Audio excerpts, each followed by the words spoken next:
Hi friends, welcome to Siri styles and vlogs channel. కాకరకాయ అంటే చేదు అనుకునేవారు ఒక్కసారి ఈ స్టైల్లో కాకరకాయ ఫ్రై చేసి చూడండి. టేస్ట్ చేశాక మళ్ళీ మళ్ళీ మీరే చేసుకుంటారు. ముందుగా 1/2 kg కాకరకాయలను తీసుకొని వాటిని సన్నగా ఈ విధంగా కట్ చేసుకోండి. ఇప్పుడు ఈ కట్ చేసి పెట్టుకున్న కాకరకాయ ముక్కలను సాల్ట్ వాటర్లో వేసి ఒక 10 minutes ఉంచి తర్వాత వాష్ చేసుకోండి. ఈ విధంగా సాల్ట్ వాటర్లో నానబెట్టి కాకరకాయ ముక్కల్ని కడుక్కోవడం వల్ల కాకరకాయలో చేదు పోతుంది. ఇప్పుడు వాష్ చేసిన కాకరకాయ ముక్కల్ని ఒక కాటన్ క్లాత్లో వేసి ఆరబెట్టుకోవాలి. కాకరకాయ ముక్కలు వీడియోలో చూపిస్తున్న విధంగా కొంచెం వాడిపోయే వరకు ఆరనివ్వాలి. ఇప్పుడు స్టవ్ ఆన్ చేసి కడాయి పెట్టుకోవాలి. కడాయి వేడవగానే అందులో తగినంత ఆయిల్ వేసుకోవాలి. ఈ ఆయిల్ వేడవగానే ఇందులో కాకరకాయ ముక్కల్ని వేసుకొని మంచిగా గోల్డ్ కలర్ వచ్చే వరకు ఫ్రై చేసుకోవాలి.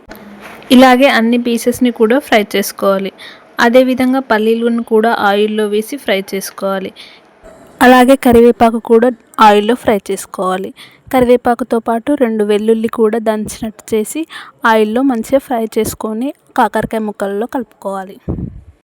అలాగే రుచికి సరిపడా కారం మరియు ఉప్పు కూడా కాకరకాయ ముక్కలలో వేసుకొని అంతా కలిసేలా మంచిగా కలుపుకోవాలి. అంతే, కాకరకాయ ఫ్రై రెడీ.